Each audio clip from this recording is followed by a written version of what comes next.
Lero munyegateko tukole show ne muwala wa pastor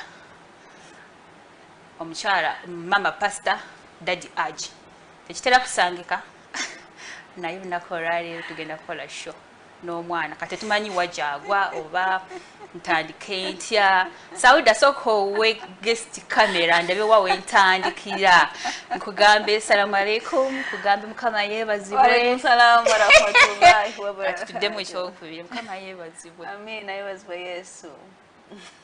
Ogwawa Asha. Soko ogulewo. Oh my God. Kuba abayinza okulowooza tufunye yakufaanana. It's so kind ndi musanyufu okubeera hosted on your show. Okay. It is a pleasure and an honor for me. Oli muwala wa Aji. Okay. Ne mami pastor. Amaina nze Hindu Asha. Hindu Asha.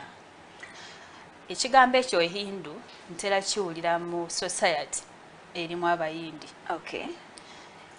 Nkulaba oli muddugavu nga Nisha. Onsinga n'obweru. Nizo okuba kale ennyindo yange nganda eyo kale ya. Eri zino ez'abazungu. Naye ate omuyindi omuddugavu tafaanananga gwe.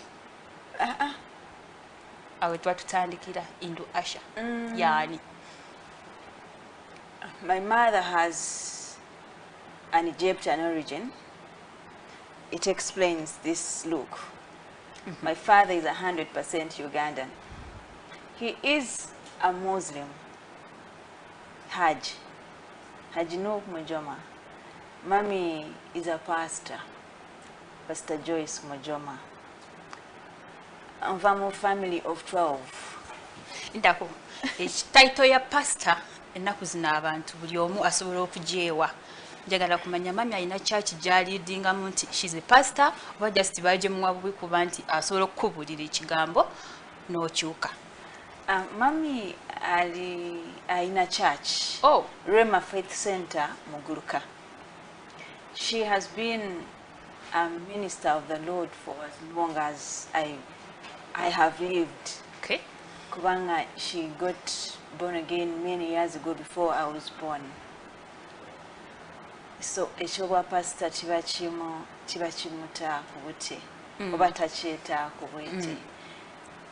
She gave herself to Christ many years ago.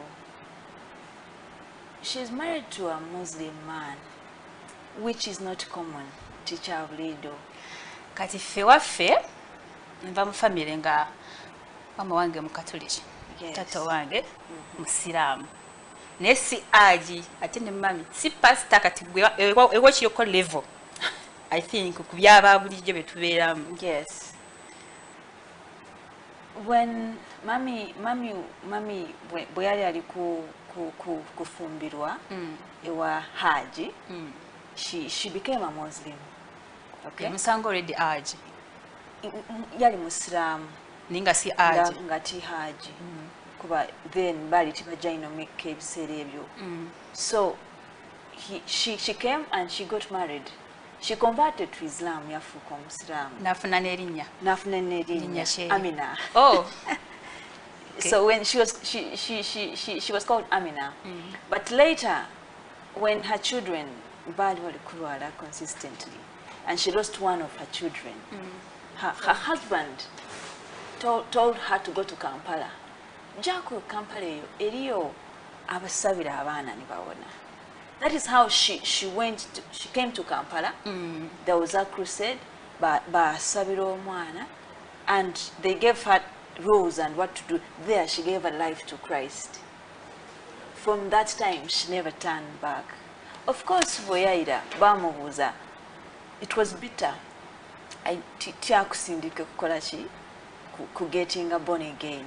I told you that you go and they pray for the children and they get well and that's it.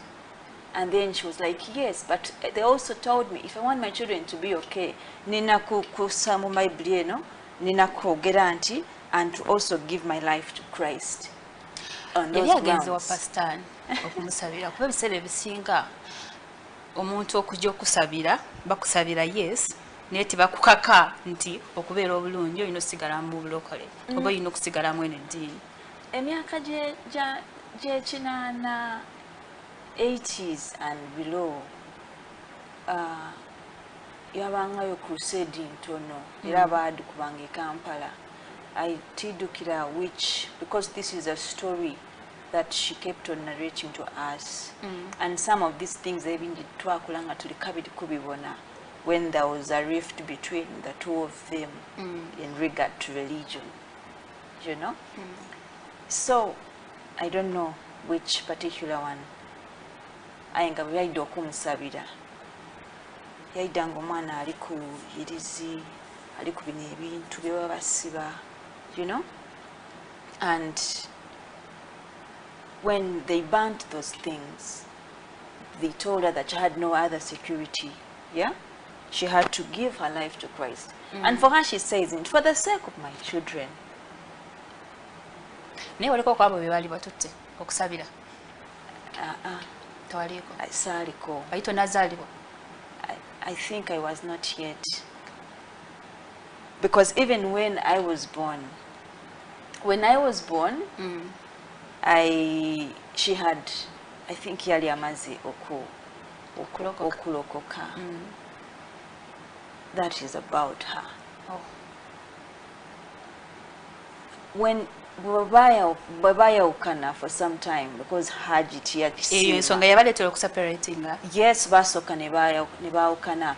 But she already had 4 children. So this father of mine thinks about it. He had chance to get married to marry another woman. Wedini ya Busilamu. Yes, but he thought about era ayina emikwano mingi gyamukobanga nti osobola okuvasa omukyalo ondi. But he thought about it, and in him yakoba ati already I have already 4 children. How about okuleeta omukyalo omulala mu baana bange, kijja kuba kitya? Let me bring my wife back. Oh, true love. That is how he brought my mother back and told her, Orokoka wenka, you leave my children out of it. Totwalanga bana bange mu church or anywhere. Go alone. But I am one of those children who used to talk about Jesus. Mutamana. Mungeri yoku intimate bacheta okulumya omuntu okusonsonya omuntu.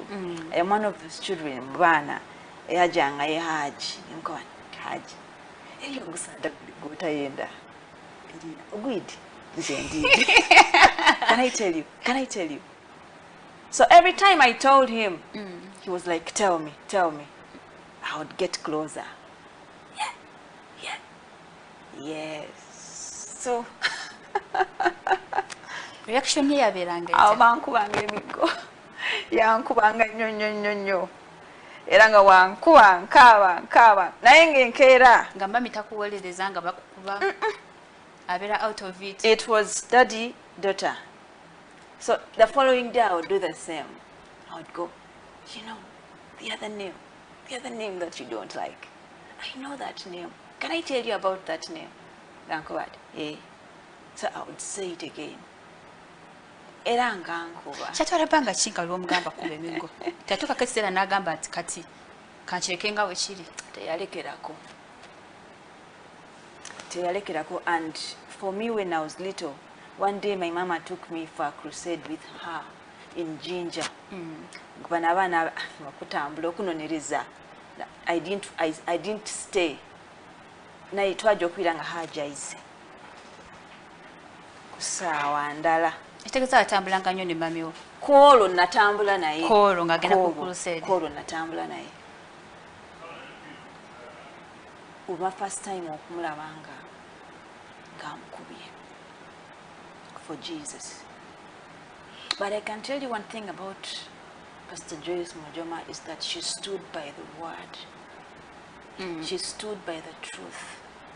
For the sake of her children, it was for the sake of us to live. For the sake, we are 12 children. Number 6. Tuddeko emabega katono nnyo. Indu Asha. Ate tunatuuka eno ng'osoomooza daddy. Katogenda kusooka obuuzeeko katono kuba twatandise show ezwi. It is for sure. I don't know how we started the show. Yeah, kitandise automatically. Oh, the viewers, abalaba Baba TV, abali kubona Baba TV. Very good. Mwejebale, how are you?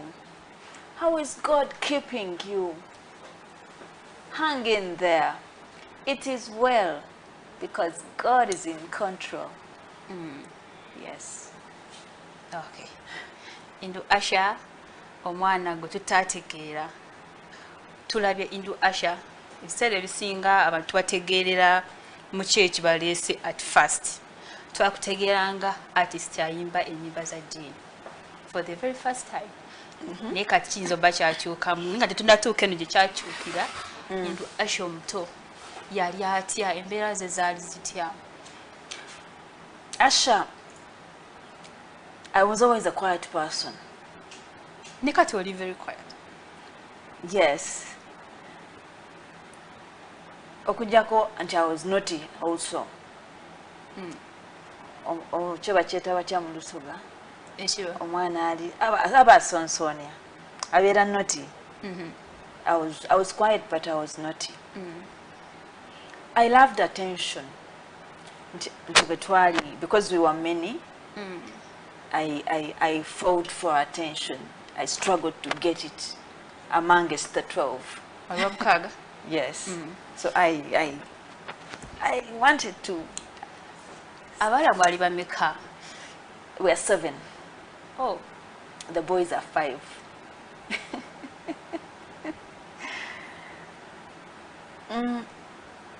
I was friendly. I was loving. I'm still those things.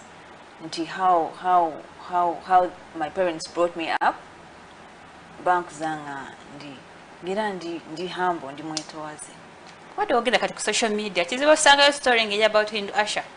You will not find it ngeri crooked, ngeri vague. Because I am not that person. Everything about me is true. Everything I present is true.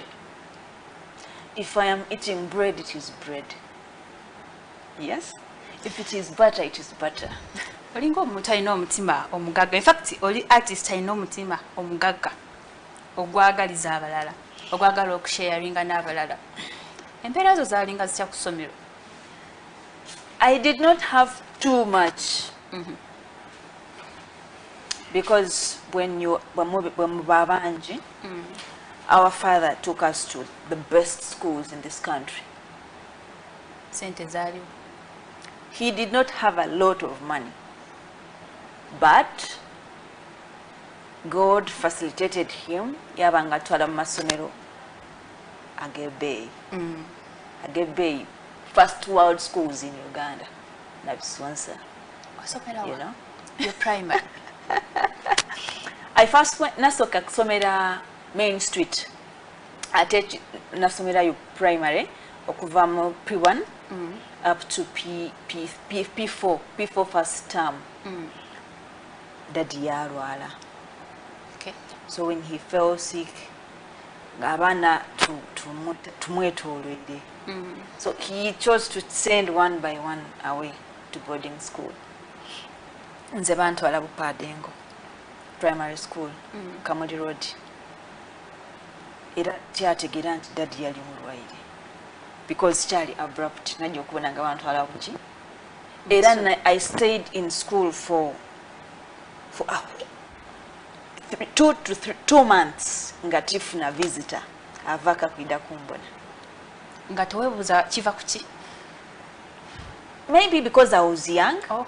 I could not understand if somebody was very sick at home.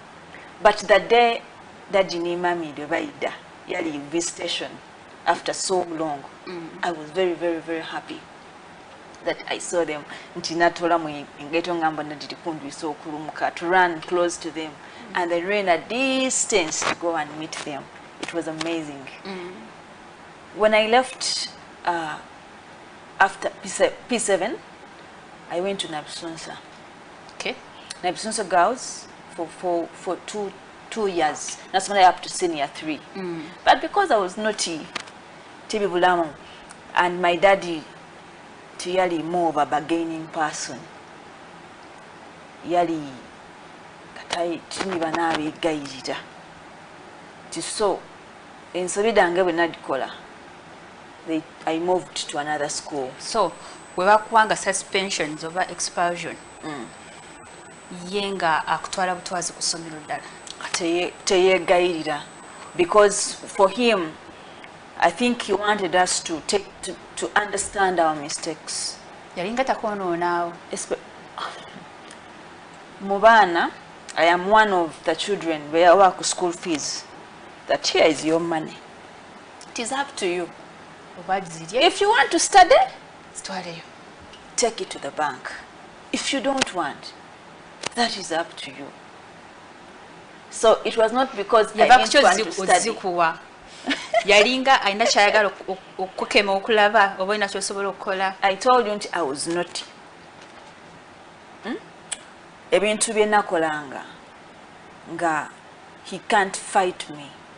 Omwana ina watuuka nga you just have to first of all pray to God that that child is on track, is kept on track.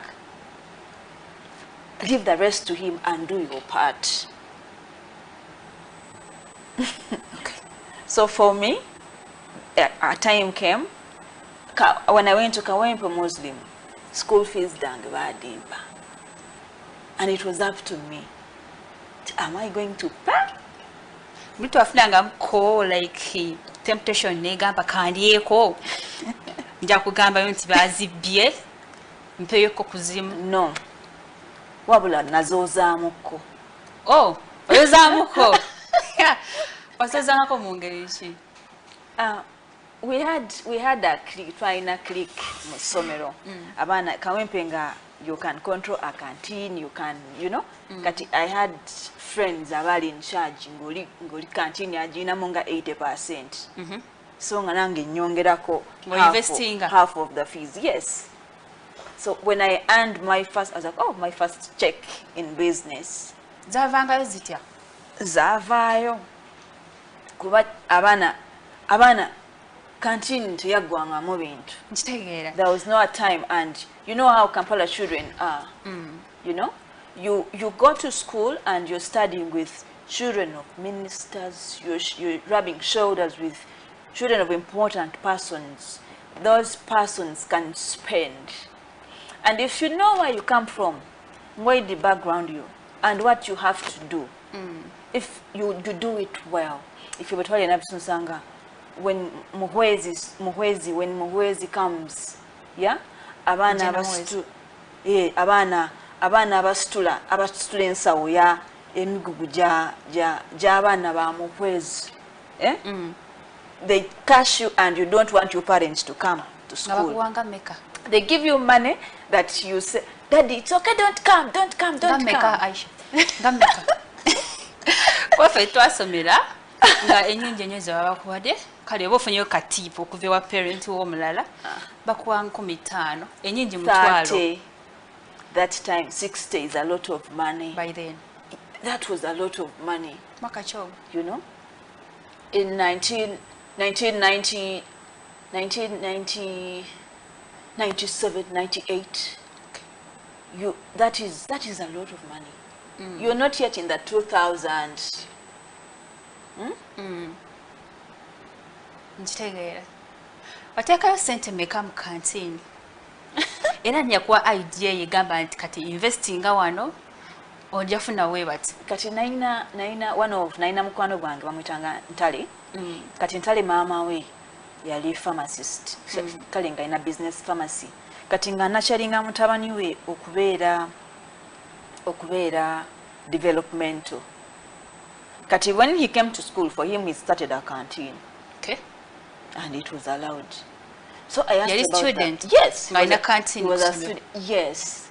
So I asked about it, and he said, "You want to make some money? You want to try it?" And I gave them my half fees. Actually, I paid for 200, and I used the 200 in the business. I told him recently. It is for so many years.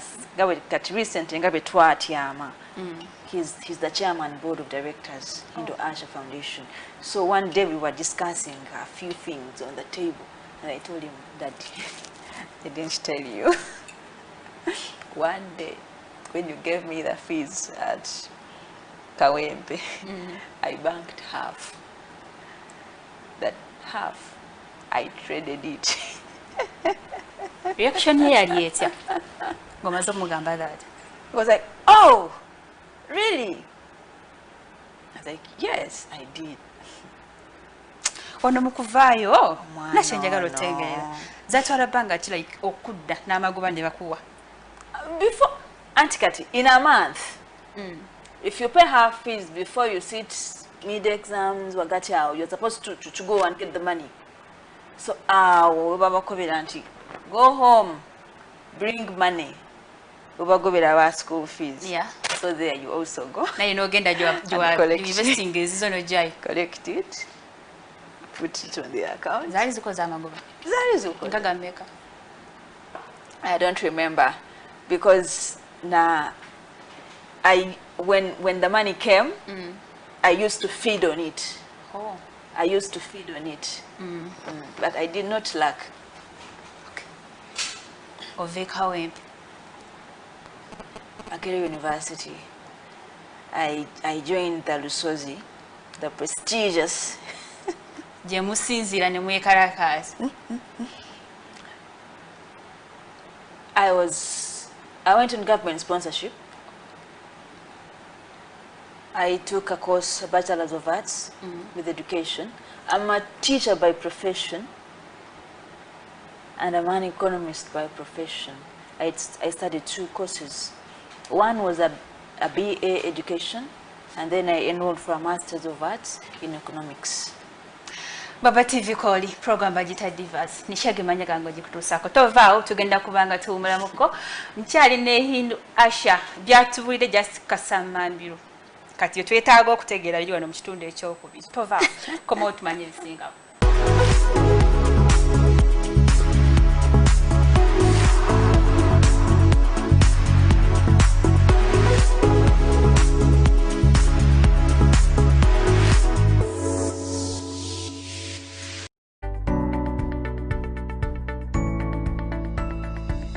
Enoni Baba TV obusoga bulayire.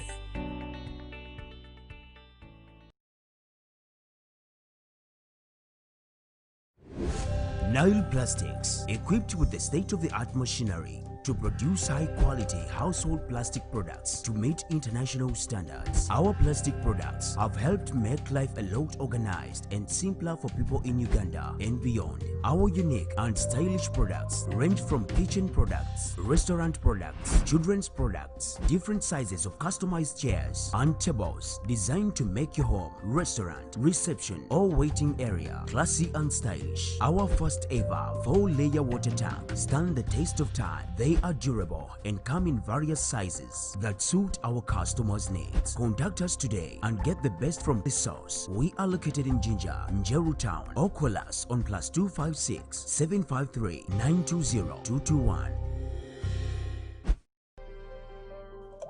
Today we can't trust sources of water anymore. Confidence has gone due to human activities. The same human activities introduce well-mechanized machines which purify water. I bring to you Nile purified drinking water, deep from underground, tasty, well-purified and confidently packaged. Nile purified drinking water.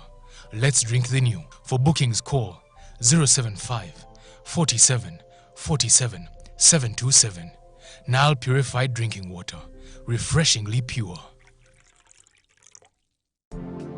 Ku njira ya Nile Avenue, woido kwagala ekifo eky'omulembe ng'enoni Bucks Motel yido numirwe empereza yeffe ey'omulembe awazira kintu kyona kyona kikumala ku mirembe kuno kw'otembere ey'obwire. endi kayikamo so nga iwayenda ebyokuma eby'endawulo tulina byo mu ibala lyaife ate nga liboneka bulungi mu restaurant munoida kwagana mwimere mu bika byona byona omuli african ne international dishes bw'ojjaku mu bisulo byaife bino biri self contained ate nga bya kikungu omuli double ne single bedrooms mu kibuga idinda ku Bucks Motel wonka okwagana conference hall etyamye omuwendo gw'abantu boonabona takuna buli kika kya mukolo oba akabaga otalinga wandi Bucks Motel eyaganibwa ku Nile Avenue mu kibuga idinda yidda wano wonka osanukire walala n'omutima gwo iwayenda okubukinga kuba ku noti 7 noti 4 ndala 5 noti 87 kino n'ekifo kyonka.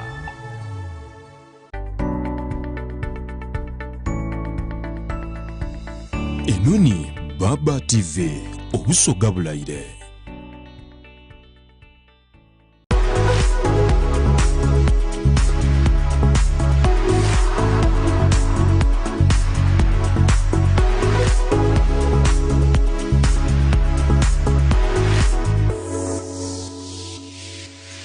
Mukulika enyo mukumulamu kyali ku Baba TV program bagita Divas nishagi manyagango jikutusako mu studio tuina mu Hindu Asha Atisha by profession badde sinakimanya badde sikimanyi kitegedde leero manya entertainment industry erimu abantu betutasuubira nti bayina ebintu ebasobola okukola professionally olw'ensonga tulowooza nti abayimbi basobola kukola ekyo kyokka kuyimba tukyamanya ebisingawo tugenza ogenda mu mukumulamu nga oyingidde university.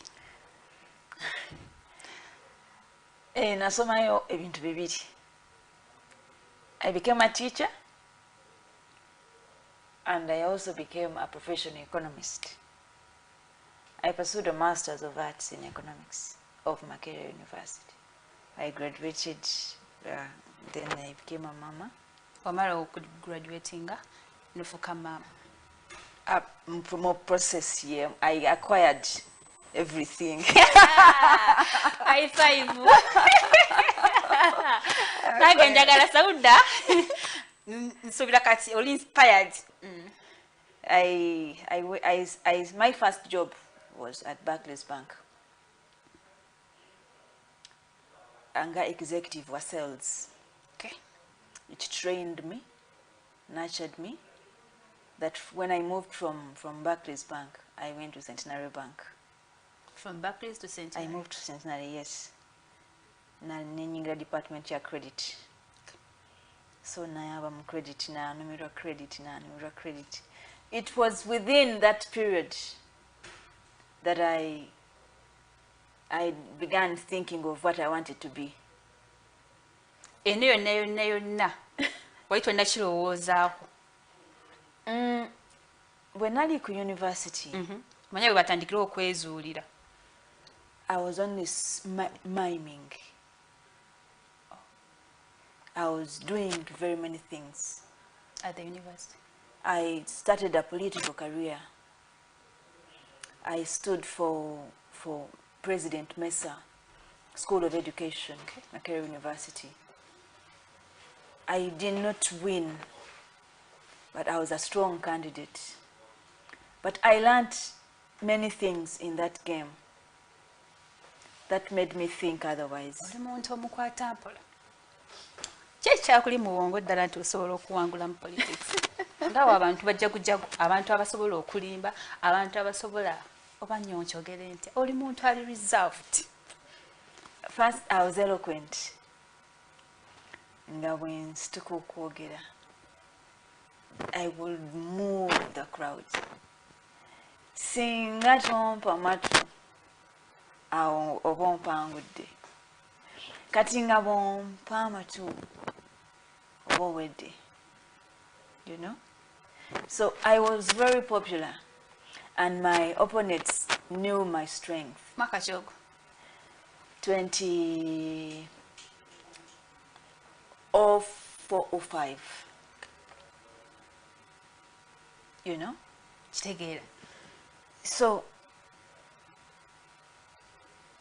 I knew I could win. Actually I won.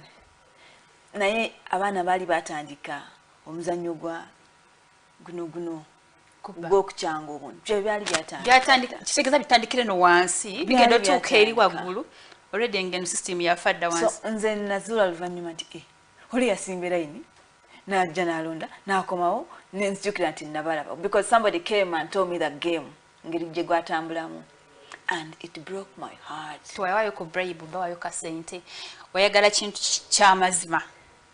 Because I am true. I am true.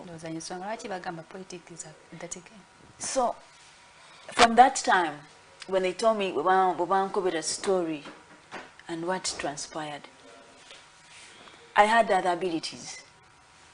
Nainzana game, basket, handball, volleyball, chess, najanga nimo na represent ka university mo East Africa, you know. Nalina abilities. Singing came nga nachikolanga casually. It's just singing. Yes. Because I don't remember mu isomero okuleadinga choir. I am the leader, you see, start. Kyakuyisanga kityo genda mu mabaala go mwana omuloko. Kakati oli mwana yakulira mu family edini. Mami Pastor Daddy Aji. Kati ojocho okufuna mulala egenda mu baala okukola karaoke. First of all, when you bwobanga obaire oli mu isomero, the moment you reach university, you are free to do anything you want. This is a time that you discover very many things. Okay. You become your mind roza ku bintu bingi, discovering ebintu bingi. There is a lot that you probably did not know that you want to know, to find out. I mean, you are your own boss at this time. Wali mu hostel wali ngova waka? Mary Stewart. Oh, I was the culture minister, Mary Stewart Hall, ngadi mu first year. So it answers why I thought I could actually win. I became a minister in first year. Stegeye. Amanyi gali manji. I told you, Nali, I was naughty. I was humble, but I was this naughty girl. And of course, whenever I smiled, everybody would feel at home. Even now, you're just talking naye I'm smiling. Simanyi nange nekanga I'm smiling. Naye nga toli kunyumiza. Thank you. So I knew that everything was possible. Going to the bar, abana bajanga. University never open muja, moira, so at the time that you want. They are closing these days, but then midnight, even later you would enter, you know? So there was nothing special about it. Why not? Twaina mbano bapya influence. Olina jana gamba asha tukende. Yambala sabula kaneno. I had nabaina naine mikwano. But my dressing yali a little bit different. Yes. Sikuya mukafaananyi naffe tulabe engeri gye wayambala mukubanda biraddalanga oyinza obba wasabulanga ka damage ko. Then damages were not there. Okay. But the same trousers and jeans, pants that you see right now have been the same. They've trended for years, you know. I work still classy. Nayambalanga ebintu ebirungi. I don't remember wearing those very, very short and skimpy things because that was not me. And it is not me. Tuwaberanga tempted kutuukayo kunywa ku mwenge like omukugamba nywako hindu. Oba wanywako Justin ogamba kasita ddali tanda bamami taliiwo, let me test. When you are yourself, mu discovery, mu bamu ebintu bingi omwana byakola. No one will tell you that it is bad. They will tell you it is bad, it is bad, it is bad. But until you understand that it is bad, there is a chance that it has to first do something to you. Then you say, they told me, nti chibi, nti chibi, and for that kanchireke nanwako. I can't say nti tyanwa. Kyaliwo ngonywedde for the very first time eri obulamu ko biseera ebisinga wonywa omwenge omulundi ogusookedde ddala ebikutuukako tosobola byerabira era osigala ogamba lwe nasooka onywa kino kyatuukawo ne kino siriguddira. Because it was a bar, I got excited. I got high. But I don't remember doing ekintu ekitali kya buliido. Ate nalina boyfriend ebiseera ebyo. Wagenda naye mu bba omuntu gwasooka ddala okutestinga ku mwenge. Teyaliiko. Walina mikwano gyo? Nalina my fellow campusers. Naye nze saddako ku campus nga nywedde. Naye ebintu saddako ku campus nga era mu campus munda. Saagendako out nenkomawo nga nywedde nenyingira university. So tegwakwa affectinga nnyo nti omutwe gwannuma nakeera ku makyanga mpulya kamunguluze nakeera mpulya ng'omulwadde omubiri nga gunnuma. I didn't really venture into drinking. Wabaawo ekintu omuntu kyakusobola okukakako kyaloba nga mu jeans do kiziramu. So nalina chance okugwega to learn and make it, you know, but I did not. System yange yaloba. Nga tosemba wali ogenze kumayiminga era ebyo lwali luyimba kyolo. I used to perform more of Celine Dion. I used to sing more of Whitney Houston. I used to sing more. Actually, what made me go into singing, there was a time I went and I found Mbabazi singing. Which Mbabazi? Lilian Mbabazi. Omusanga eyo kubba. I found her. She had come. Iranga alikwemba. Ngali mu Blue 3? She was not yet a Blue 3, but she was in the rehearsal. But I think she was. Waliwo omwana gwe omuwala gunabuuza. I told her, oh, I want to sing like that. You're singing very well. And then she told me, you can't sing like that. What are you talking about? Then she told me, because it is her job. And I was like, oh, it is her job. Okay. Even me, I am going to go back, okay, and rehearse and sing well, so that when you hear me, you say it is my job. So, statement ya Lilian ya kumotivatinga okwongera okubeera ng'oli serious with music. She sang very well. Where I was, people ran and thought that Christina Aguilera had come because she sounded more like Christina. She used to sing, I turn to you, I turn to you, you know? So when we came to watch her, I'm like, this one. Then the girl told me, Crystal, don't bother. It is her job. That is how I chose art. Kubanga mu biroto byange nagamba nga haji nti nange lumu njagala ngende twalaba we used to go to the airport, so there will be very many UN cars parked there. And I would say, when I want to grow, I want to, even me, they give me one and I drive it. And then he would tell me, by the time they'll give you that big car that you see at the airport, you will have become so important. Ngotambulira mu nnyonyi. Okay? That in a motoka tojja kuba na budde bukola ki? Tojja kuba na time evuga eyo motoka. In this case will be very important. I was like, oh, okay. Then I looked at those banknotes that had signatures. And I also said again that now I also want to be the one to sign on the money. Okay? Then told me, oh, that means you have to study. Ebintu ebifaanagana naawe bibakola ki? Bibakola. Era when I went mu senior 6 nga batusalirawo they wanted me to do law.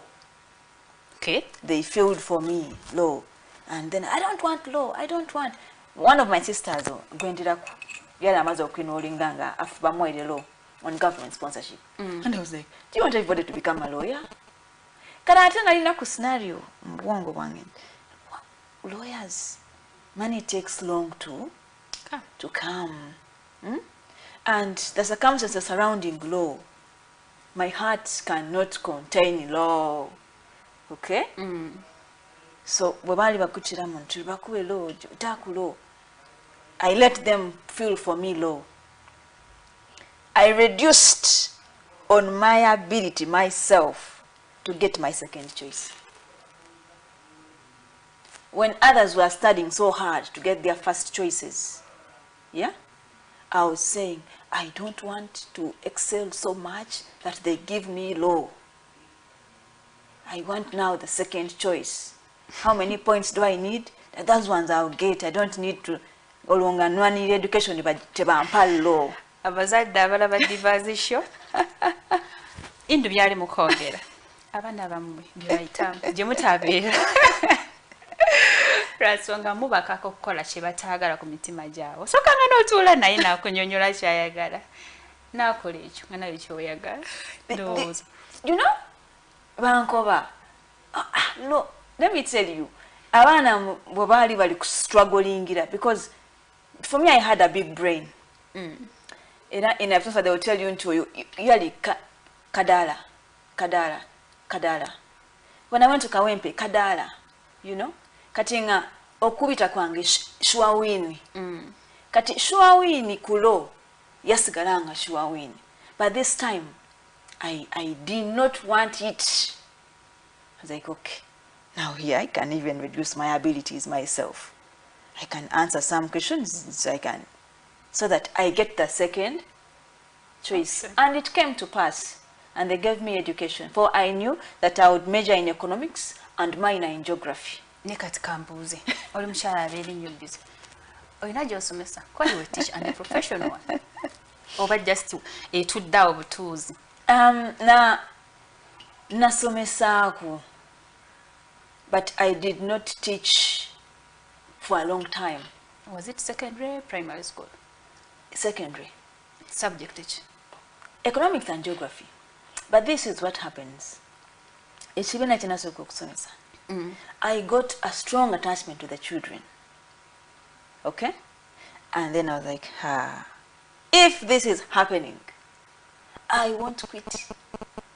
There's a very big chance that I won't get to my aspirations. I am better off probably training myself to become an advisor, yeah? Studying so many things that I can be an educationist, a policy analyst, look at certain things and say, here, you can just do this.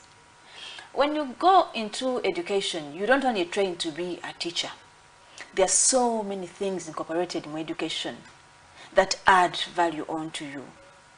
How you carry yourself, how you speak with people, how you relate with others, how you live in the environment with other people. Najana Somakum. After all, when you are a singer, your voice doesn't need cold water, it doesn't need. So a fridge, yali liability around me. So I sold it off and recorded my first song. Kwali Kwagala. Kwali kwagala, kwali kusasira, chali chisacho tata, yes. Eli abantu kanko kwawole, onchali okwagala ko, nange nkwetaga. Factory ya kitwale etyanga muwala waabwe ayingidde industry ya music. My father did not like it. And the mother? Mommy was only supportive, but none of them ever thought that music could be a serious thing for me. They didn't see it that way. It ran nobody. Daddy simaina kumanya, because for him, abembi yabalingirira nganga, they are losers. bwe bali bakitrending nga They bwe bati nga didn't bwe go to bakirekawo. school. They're dropouts. I speak like that because you only feel really chiriku. So when I came, I was like, something must change here. To hold a microphone does not mean that you are a loser. Okay. To hold a microphone does not mean that you are a dropout. To hold a microphone does not mean that you don't have other ozirabindi bakitwala nga nti kati oyo aba alemereirwa. It is the only way to go. And No, I am wrong. one of those persons that, if you check the industry, I'm one of the most educated. By the way, batono abasinga ba dropouts mu senior 4, abamba abagenzeke wala senior 6. But I insist, I'm an advocate for education. Kyekyakuggya mu music w'eddiini n'oyingira mu music w'ensi obuzibu bwali luddawa? I have never stopped singing gospel music, but I will be honest, the church rejected me. Lwaki abantu ba church I'm not baddukayo? going to Wasi egwa asoose sugarcoat. okujja mu church n'ovaayo n'odda mu ssakyo? For me, let me tell you, when I wanted to join choir, the church I requested, because I was a member, not just me, kuba nalina baganda bange abandi. We wanted to join choir. They even let it open. But the moment we said we wanted to join choir, they didn't let us join choir. What? I don't know. I kept on asking myself many things, many times. And also, even when navigating several artists, I did not receive love from church. I kept on asking myself, Nabuzanga mami, what is in church? What is it? And crossing to singing inspiration, what you call secular, inspiration and love music, I made a pact with my God that, let me do the other way. Because I yearn, but I have been, the Lord told me, go and do everything that you want to do in the world. Naye tokolanga kintu kiswaza linnya lyange. Okay. I said yes. So I diligently sang. I have diligently sung. I have not violated ebigambo bya Katonda nga bwe yankoma. I still count myself. Obudde bututwala naye nga ndine Iddi, Executive Director, Asha Foundation. Hindu Asha Foundation. Hindu Asha Foundation. Yes. Bigendererwa bye byali ki okugitandika era mu kugitandika wawo otuuse era lwaki wagibeesinga eri lwaki si mu Central nga abasinga batera okukola? First of all, it is in Busoga region that you'll find the highest or biggest percentages of dropouts of the girls in school. It is still in that region that you'll find early marriages. It is still in that region that you will find a lot of poverty and many other related issues. Okay. Everything, one thing, health, mention it, it is in Busoga region. So as a girl, where I come from, my family is all educated. I wish to see every girl have an opportunity like I got. It is not for everybody, but at least every girl to have an opportunity that I got. In Busoga, they attach low value to education. If my father didn't take the 7 girls to school, we would be nowhere, And there are very many in Busoga that are not being taken to school because they are girls. They are marginalized. It is not okay. So we come to work for the advancement of the girl child through education. Why Ginger? I've explained myself to you. Our patron is the Right Honorable Speaker of Parliament of the Republic of Uganda, Right Honorable Rebecca Kadaga. We have partners already. We have partnered with the Jinja District Local Government to put up a center of girl child education at Busede. We still call upon other partners to come on board because the center will not stand by itself. Hello? We want you to partner with us. Corporate companies, individuals, we must change the image. We must transform Busoga. Not as an individual, because I'm Asha, just Asha, but with you and everybody else. Sibula kwa tula tuve kumpewa. Banange mpenda ino. Nze mwana wa Hindu Asha, mwana na imwe sister wa imwe. Mention it. Mwala wa imwe.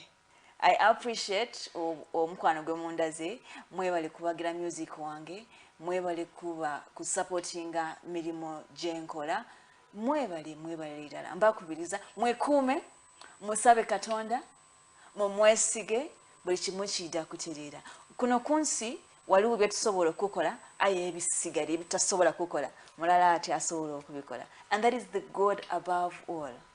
I bless you. Abadde Hindu Asha muwulidde buli kimu nekyembadde mutamanyi mukitegeddwa nakolwairo abadde bataddewo pressure kati mukkakkanyi mufunye kyembadde mwagala okusinga. Nsigadde ndi Nisha ku Baba TV kyabazinga wa Busoga Fumbuwe.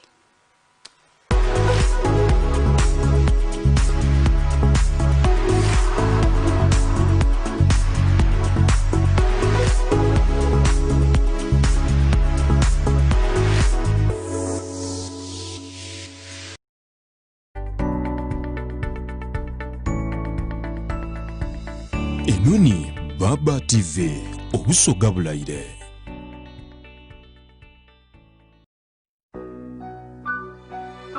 Omuntu alabika obulungi yegombesa era na buli kyakola kimwanguyira. Yensonga lwaki omuntu afa ku ndabika ye ne ya famire ye akozesa Kyogero Herbal Products omuli Kyogero Herbal Gel ne Kyogero Herbal Soap nga muno mulimu ebirungo ng'oreza, ebbombo, kayayana, nammuli wamu n'ennamirembe. Kirungi kijjanjaba n'okunyiriza. Kyogero nakyo cream ky'ekizigo ekikuleka ku kkala ye y'obutonde ng'atoonyirira. Kw'ossa ne Kyogero Beta Body Oil ne Kyogero Beta Glycerin. Tambula n'omulembe ne Kyogero Herbal Products birungi eri omukulu n'omuto. Bisange ku dduuka erikuli okumpi ne mu supermarkets. Omusuubuzi kuba ku simu okumanya ebisingawo. Kino kye kiriko wulira akaloosa. Kyogero Herbal Products, clean your skin, open your luck.